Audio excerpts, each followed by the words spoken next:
and welcome to the Smart Women in Business podcast. Today I'm chatting with Rachel Allan, a business owner for 14 years and mum to Sophie, who's 7.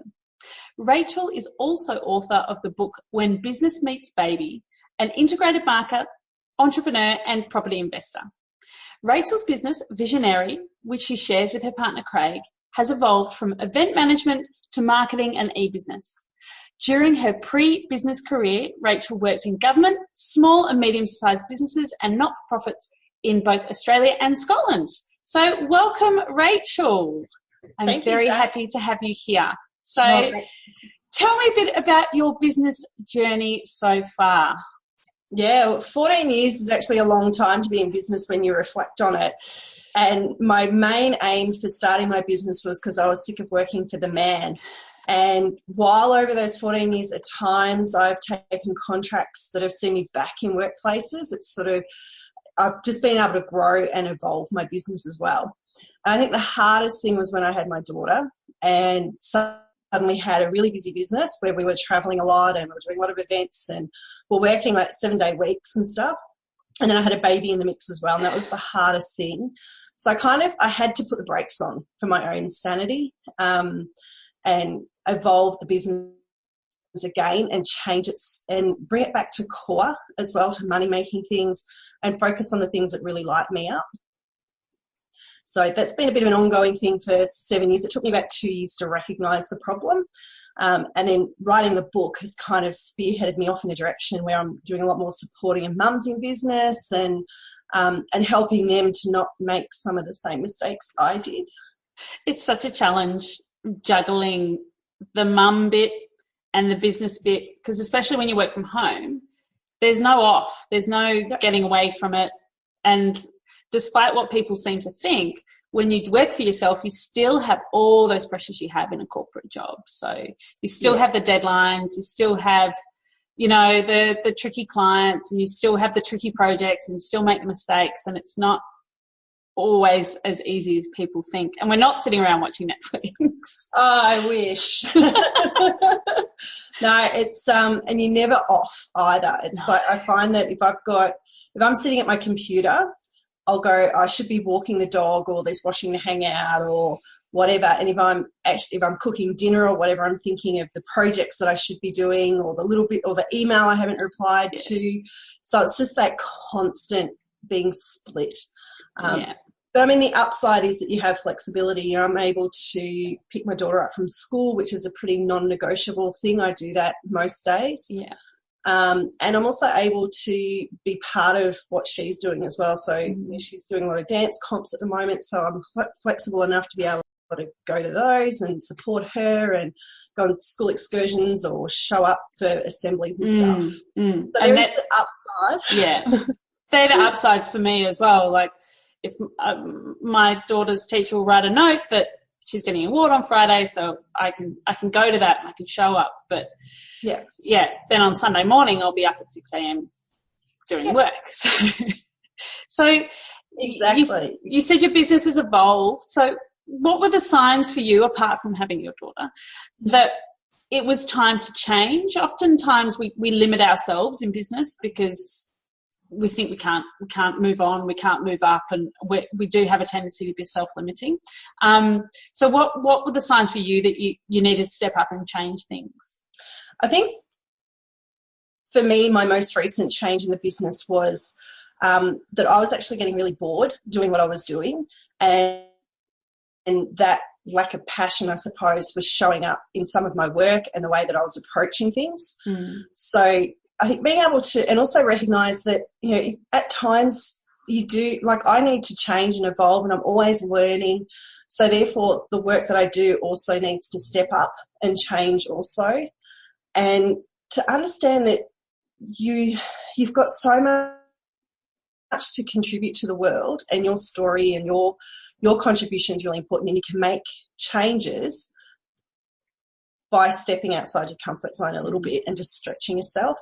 And I've also looked at the way that the marketing industry and the world of marketing has changed, and it's so much more diverse, and you can no longer, it's really hard to be an expert in everything because social media has become so deep and websites become so deep and quite specific, and you can't be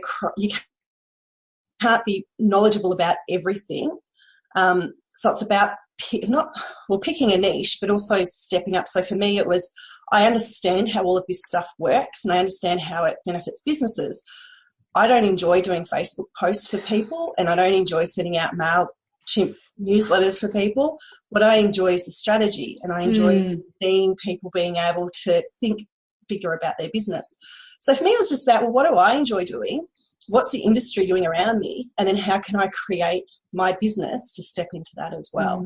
And it's about recognizing the bits that you do love, because the whole point of working for yourself is I do the work that I want to do, and then I either outsource or I don't do the work that I don't want to do. Yeah. And trying to because when you first start out, you're freaking out about getting work. And then it's hard to get past that, I'll just take every job that comes my way mindset to, all right, sit back, reflect, have a bit of give myself a bit of a performance management session and go, what is it that I want to be doing with my time, and how do I then focus on that? Absolutely. Yeah. And I think I've kind of, because I have sort of rebirthed my business recently, I feel like I'm back at the start again to some degree. So now when someone says to me, can you do this? I can say to them, well, yes, I can, knowing that I've got a team behind me that I can outsource it to as well. So for me, it's not necessarily about how can I do the work. It's more who can I get to do the work that I don't enjoy doing. Yeah.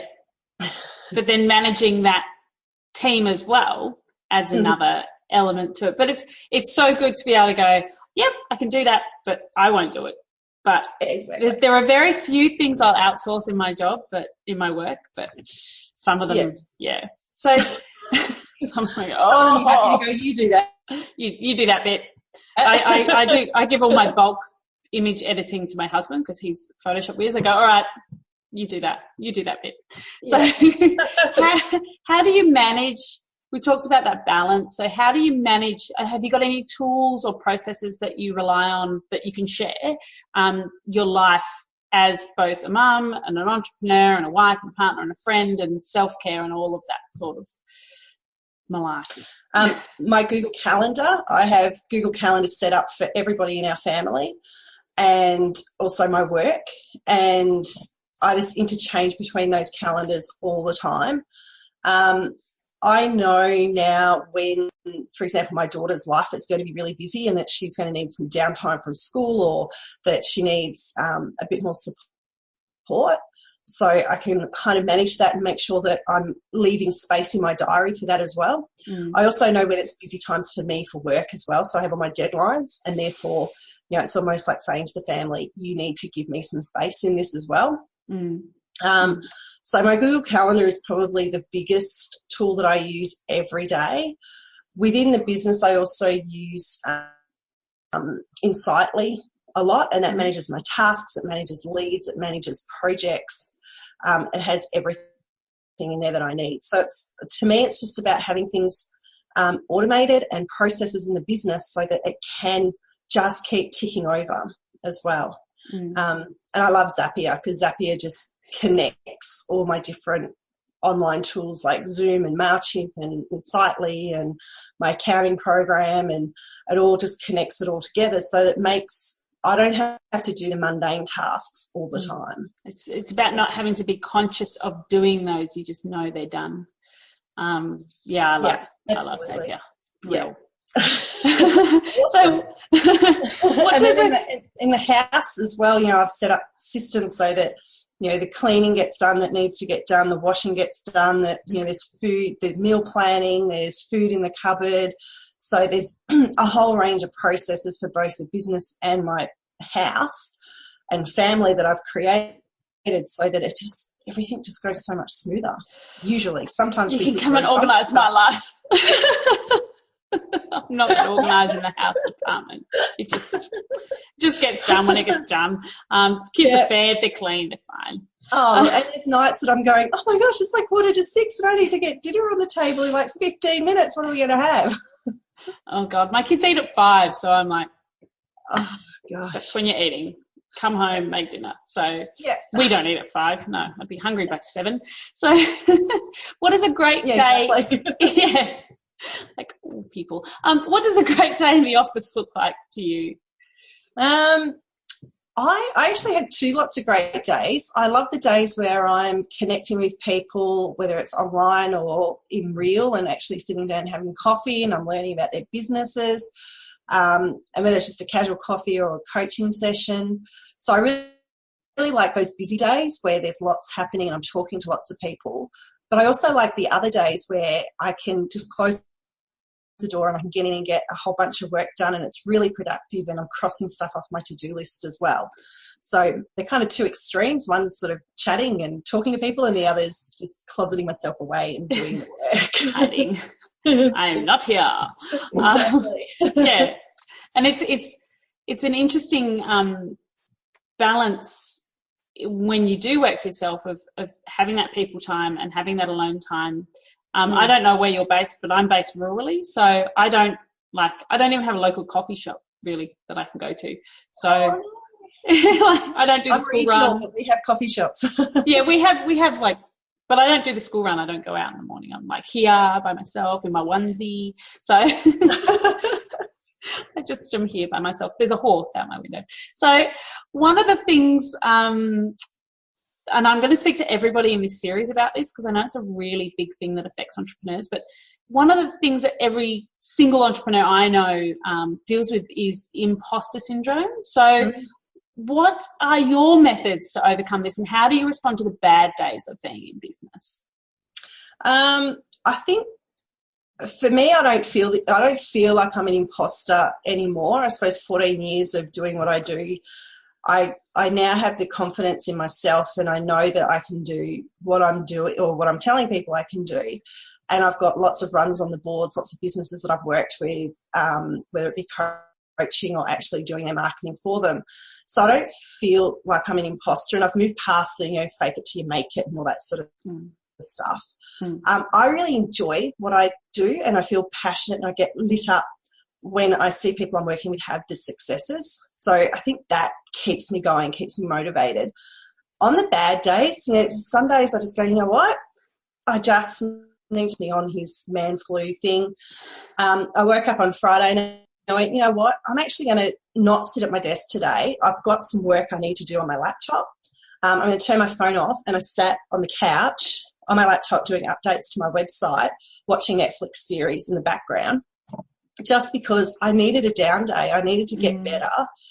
And I think just giving a bit of self-care, if you are having a tough time, go and reach out to people. I've got an awesome hot seat group, like a mastermind group, that if I am having one of those days where I'm doubting myself, or I'm wondering where the next bit of money is going to come from, or clients haven't paid their invoices or whatever, I can actually go to that group and have a bit of moan and say, what's it all worth, blah, blah, blah. And then they come back going, you keep going. You had these wins last week. And, so I think having that support around you and the people that you can reach out to say, pat me on the back and build me up.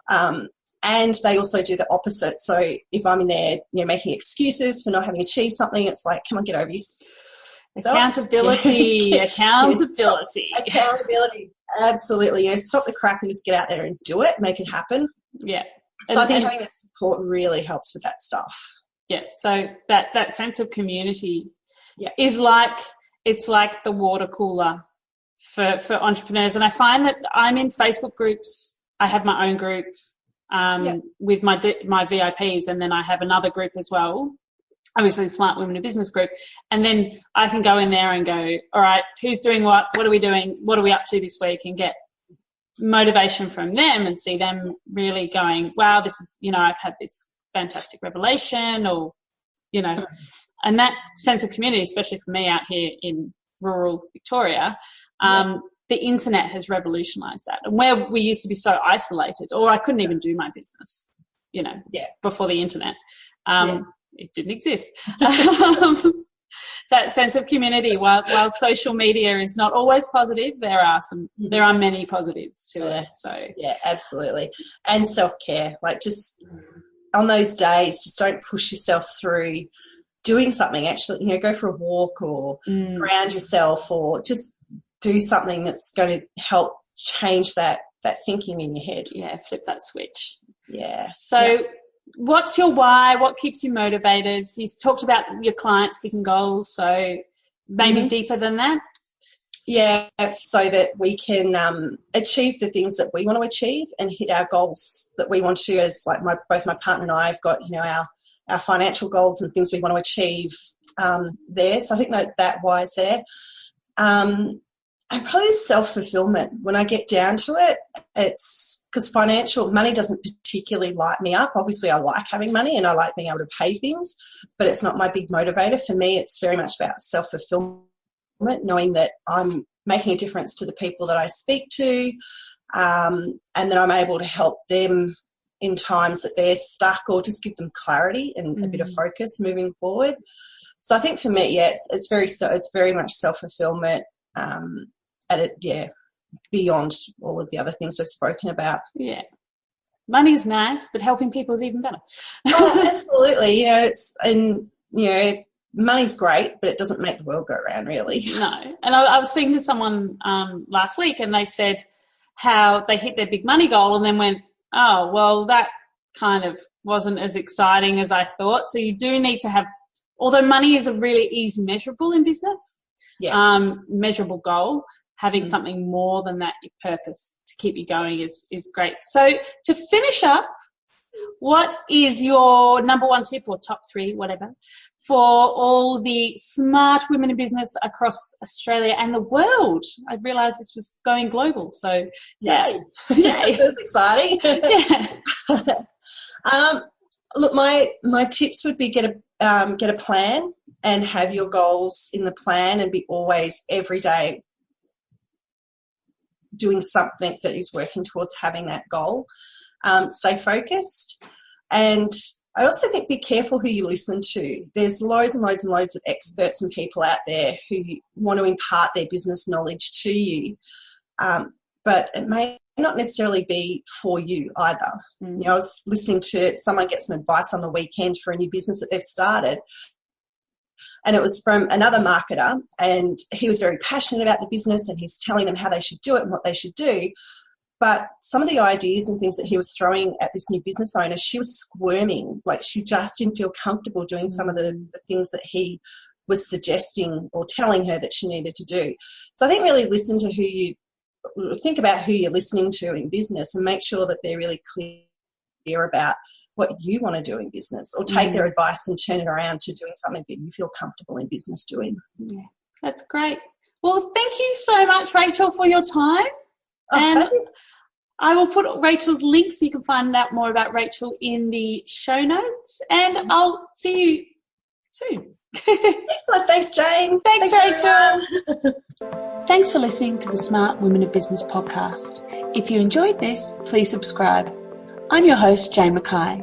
To find out more about me, go to www.jmackaycommunications.com.au.